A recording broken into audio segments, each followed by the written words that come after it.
আসসালামু আলাইকুম। আশা করি সবাই সুস্থ আছেন। মাত্র দুটো পিঠা দেখা যাচ্ছে। পিঠা দুটো নিজেকে গিফট করেছি। অবাক হচ্ছেন। ভাবছেন নিজেকে কিভাবে গিফট করে।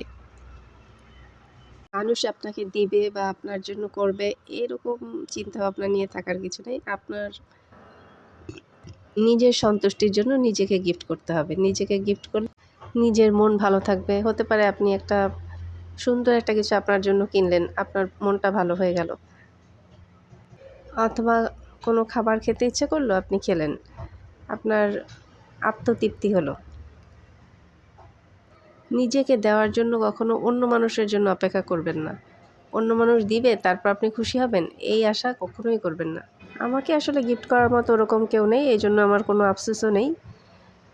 যখন নিজের জন্য ভালো লাগে আমি সেটা করি। এটা হচ্ছে আত্মতৃপ্তি। অসংখ্য ধন্যবাদ। ভালো থাকবেন।